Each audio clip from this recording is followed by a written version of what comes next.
আসসালামু আলাইকুম। আজকে আমরা এই ভিডিওর মাধ্যমে একটি ডোমেনের আন্ডারে কিভাবে সাব ডিরেক্টরি ক্রিয়েট করতে হয় এটা দেখব। সাব ডিরেক্টরি কেন করা প্রয়োজন এবং সাব ডিরেক্টরি প্রয়োজনে কীভাবে মুছে ফেলতে হয় তার সবই দেখব। আমরা প্রথমেই একটু কনফিউশন ক্লিয়ার করে রাখি। অনেকেই আমরা যেটা করি, একটি ডোমেন পারচেস করার পর এই ডোমেনের আন্ডারে সবগুলো প্রজেক্ট বা অ্যাসাইনমেন্ট করতে চাই, কিন্তু আমাদের প্রতিটা অ্যাসাইনমেন্ট একটা থেকে আরেকটা আলাদা হয়। যতই আমরা সামনে যাচ্ছি এগুলো অ্যাডভান্স হবে। তো যদি আমরা ওই একটাই ডোমেনের আন্ডারে নতুন নতুন পেজ ক্রিয়েট করে প্রতিটা অ্যাসাইনমেন্ট আলাদা করতে চাই, সেটা সবসময় সম্ভব হবে না। আবার কখনো কখনো সেটা সম্ভব, কিন্তু সেটার জন্য একটু অ্যাডভান্স লেভেলে কাজ জানতে হবে বা এটা ম্যানেজ করতে জানতে হবে।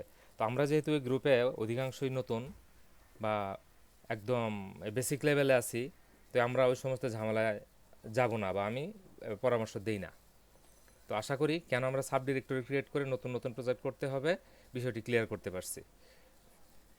এখন যাচ্ছি কীভাবে সাব ডিরেক্টরি ক্লিয়ার, দুঃখিত।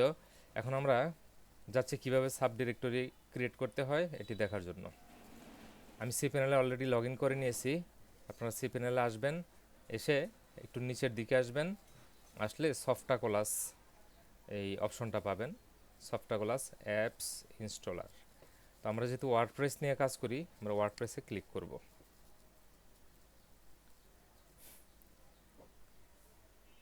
আমরা ইতিমধ্যে কিন্তু যারা শুধুমাত্র একটি প্রজেক্ট করেছি বা একবার ডোমেন নিয়ে কাজ শুরু করে দিয়েছি, তাদের একবার ওয়ার্ডপ্রেস ইনস্টল করা আছে। কিন্তু আমরা আজকে কিন্তু বলতেছি যে ডিজাইন টোটালি আলাদা একটা প্ল্যাটফর্মে হবে, একটার সাথে আরেকটা কোনো সম্পর্ক থাকবে না। এই জন্য কিন্তু সাব ডিরেক্টরি ক্রিয়েট করতে আসছি। এখান থেকে আমরা নিচে চলে আসব।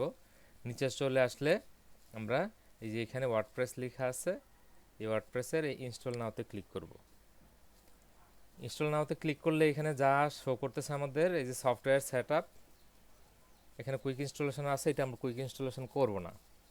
আমরা এখান থেকে আমাদের এই যে ডোমেনটা দেখা যাচ্ছে, এই ডোমেনের আন্ডারে এখন সাব ডিরেক্টরি ক্রিয়েট করব। সাব ডিরেক্টরি মানে একদম টোটালি আলাদা আরেকটা ওয়েবসাইট হবে। আপনার পুরনো পুরনো প্রজেক্ট যে অবস্থা আছে সেই অবস্থায় থাকবে, নতুন প্রজেক্ট টোটালি নতুন হবে, একটার সাথে আরেকটার কোনো সম্পর্ক থাকবে না, একটা আরেকটার সাথে কোনো ঝামেলা করবে না। তো এখানে এসে আমরা নতুন যে প্রজেক্ট করব এটার নাম দিব বা ডিরেক্টরি নেম। তো ডিরেক্টরি নেম আমি লাস্ট প্রজেক্টের সাথে মিল রেখে এখানে একটা নাম আমি বানিয়ে নিয়েছি, আপনারা আপনাদের মতো করে নেবেন। আমি এখানে দিয়ে দিচ্ছি,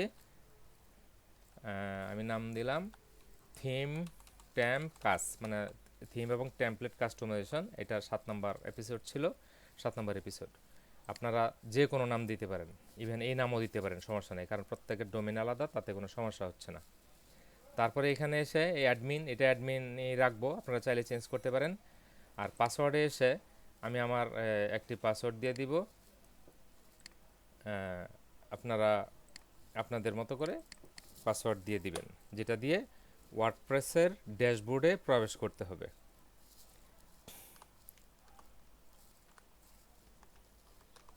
আমি একটি পাসওয়ার্ড দিয়ে দিলাম, আপনারা আপনাদের মতো পাসওয়ার্ড দিবেন এবং এখানে এই অ্যাডমিন ইমেল দিবেন, এমন একটা ইমেল দিবেন যেটা ফেক হলে সবচেয়ে ভালো হয়, কারণ এগুলিতে প্রমোশনাল বিভিন্ন রকম মেল যেতে পারে। ব্যাস, আমাদের কাজ কিন্তু শেষ। এখানে এসে সিম্পলি এখানে ইনস্টলে ক্লিক করব। ইনস্টলে ক্লিক করলে দেখবেন যে ইনস্টলটা শুরু হয়ে গেছে।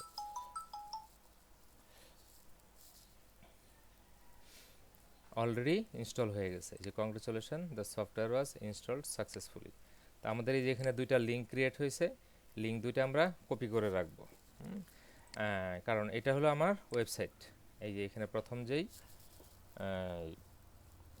লিঙ্কটা ক্রিয়েট হয়েছে, এটা দিয়ে আমরা সাইট ভিজিট করব বা অন্যরা যেভাবে দেখতে পাবে আমাকে।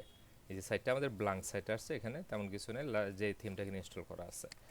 আর এটা হলো আমরা ড্যাশবোর্ডে প্রবেশ করার জন্য, এটা ক্লিক করে এটা আমরা কপি করে রাখবো দুইটাই।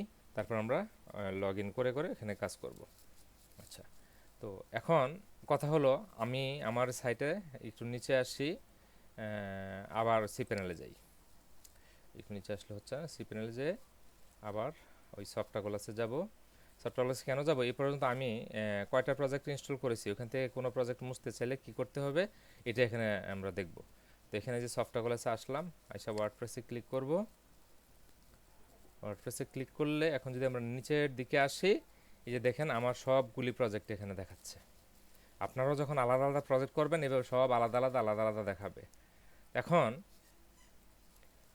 আপনি প্রজেক্ট করতে করতে দেখা গেল যে আপনার যে হোস্টিংয়ের স্পেস আছে, আমি আবারও পিছনে যাই, হোস্টিংয়ের স্পেস আমার এখানে হোস্টিংটা আছে 5 GB।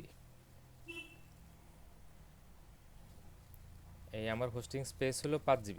আমি অলরেডি 1 GB ইউজ করে ফেলছি। তো আমার স্পেস যখন শেষ হয়ে যাবে বা কোনো প্রজেক্ট যখন আমার দরকার হবে না, তখন কিভাবে মুছে ফেলবো, বা যে ডিরেক্টরি করে করে যেভাবে করলাম এটা কিভাবে মুছে ফেলবো সেটাই এখন দেখবো আর কি। তো আবারও যাচ্ছি আমি এখানে, এই সফটওয়্যার ক্লাস ওয়ার্ডপ্রেস,